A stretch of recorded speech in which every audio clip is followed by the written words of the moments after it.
Welcome back to the Humanizing Work Show, and Happy New Year. Whether you're watching on YouTube or listening on the podcast, we're glad you've joined us. It's no secret, 2024 was a tough year for many people.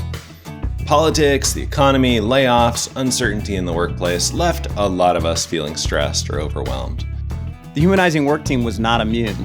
We faced some significant business challenges last year, some moments of existential uncertainty, sickness, the loss of a few people close to us. Despite the setbacks, we found ways to support one another, reassess our goals, and ultimately turn things around. Moments like that remind us of our resilience and the potential to find solutions even in tough times. So today, we want to kick off 2025 with a message of hope and, maybe more importantly, action. That's right.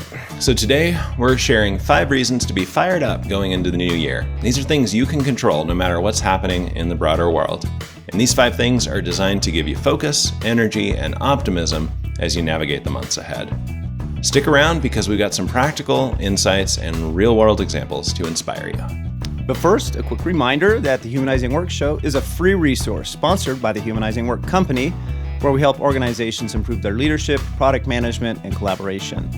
Visit the contact page on our website, humanizingwork.com, and schedule a conversation with us if your organization wants to see stronger results in those areas. If you want to support the show, the best thing you can do, if you're watching on YouTube, is subscribe to the channel, like the episode, click the bell icon to get notified of new episodes, and while you're there, drop us a comment with your thoughts on today's topic.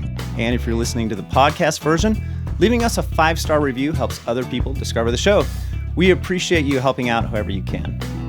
Okay, now the 5 reasons to be fired up going into 2025. Reason number 1 to feel excited is the ongoing shift towards human-centered work. Flexibility, well-being, and purpose aren't just buzzwords anymore. They're becoming cornerstones of how organizations operate. And this trend gives all of us the chance to advocate for and implement better practices at work. One example is that we were recently working with the leadership team, and they were concerned that they were burning their people out. They had a purpose-driven goal, and everyone was committed to working hard to meet it, but the constant effort was beginning to show some early warning signs of overwork. The executive team themselves was feeling it too. We were just about to wrap up a long session where we'd planned several ways to streamline processes and remove some of the stress that people were feeling. And I sensed a bit of overwhelm at the task at hand. And then an idea popped into my head, appreciations. So I said, hey, to conclude the meeting today, I'd like to invite anyone who wants to share a specific appreciation for another person on the team. And there are 3 rules for appreciations. First, you can't share an appreciation for a group or for the whole team. The appreciation has to be for an individual, and it's most effective if it's specific to a recent action or a behavior, rather than a general character trait. So that's the first rule, appreciate an individual for something specific. Second, simply address them by name, share what you appreciate, and then conclude. And there's really no expectation that the person needs to reciprocate and say, yeah, I also, right? And third, not everyone needs to share an appreciation, and not everyone needs to receive one. It's not like we have to go around and everybody appreciate a different person. This only works if it's genuine and not compelled. And what happened next, I can only describe as an outpouring of love. I was close to tears as person after person shared deep appreciation for the hard, smart, caring work their teammates had been doing. It took less than 5 minutes, but that short, concentrated experience of human connection sustained that team for weeks to come. And connectedness or relatedness is one of the 3 factors that lead to higher engagement, along with autonomy and mastery. When people are feeling those at work, they're not just more engaged, they're more innovative and more resilient. So as you look ahead, think about how you can contribute to this shift, whether it's adjusting how your team operates, advocating for systemic change, or simply sharing appreciation to the people around you. You have a role to play in shaping the future of work. All right, reason number 2 to be fired up going into 2025, skill mastery is always in your hands. No matter what's going on in the world, you can always choose to grow. The idea of the 4% growth edge, pushing yourself slightly outside of your comfort zone, is a powerful way to build mastery over time. This could mean deepening a technical skill, refining your leadership approach, pursuing a specific measurable goal that stretches you. The key is deliberate practice, focusing on areas where you can improve, getting feedback, and adjusting your efforts. One example that comes to mind is an executive we've worked with for several years who over the past few months has initiated a 360 feedback process. This will help that executive identify a focused development goal going into 2025, and they'll begin taking measurable steps to grow as a leader. By setting specific targets and tracking progress, they'll sharpen the saw and build momentum for sustained improvement.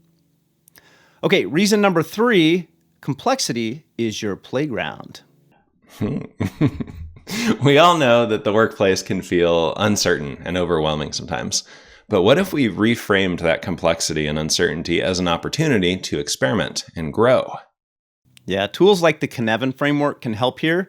It's a way to make sense of complexity and identify areas where experimentation is valuable, and then guide your team through uncertain situations with curiosity instead of fear. We've been working with a payment company's managers, and after introducing the Cynefin framework to them, they really took it and ran with it. They started reframing several of their detailed plans through the lens of complexity, picking experiments to help them learn and adapt rapidly. Tackling complex problems, whether as an individual or an organization, can be a competitive advantage. Because there's not an easy recipe or plan in that space, you're not just racing after the same goals with the same steps as everyone else. You're carving out your own space.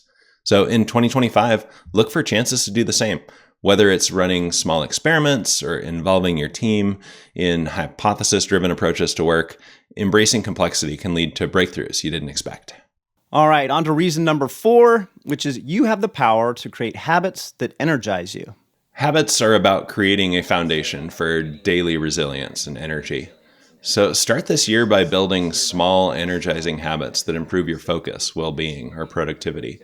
This might include committing to a morning walk a few days a week, practicing mindfulness, setting aside time for journaling. Let me share a personal example, one that I've shared on the show before, which is I've really transformed my focus and energy by committing to a regular running routine.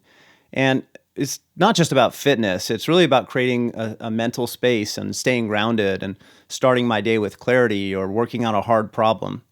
Small changes like this can lead to significant impacts over time. Yeah, I've done something similar. Like, due to an injury, I haven't been able to run or walk much distance, but I've built a habit of I make my coffee and I go out and I get some sun in the morning. And like just being out in the sun starts my day differently and I show up with more energy. Yeah.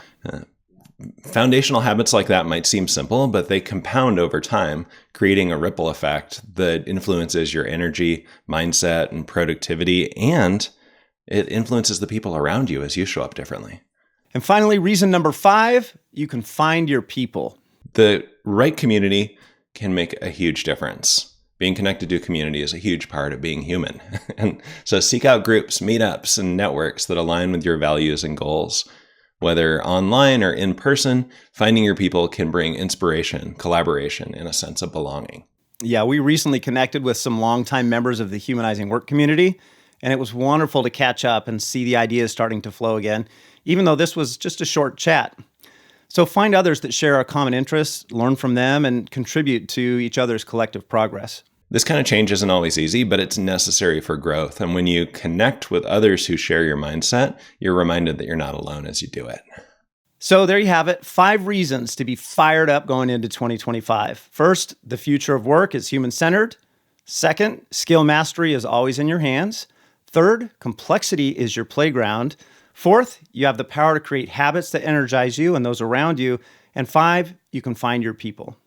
This year, focus on what you can control. Invest in your own growth and collaboration, and approach the coming year ready to take on whatever challenges life might throw at you.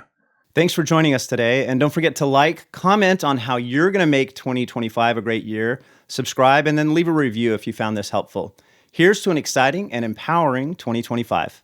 Thanks for tuning in. I'll see you next time on the Humanizing Work Show.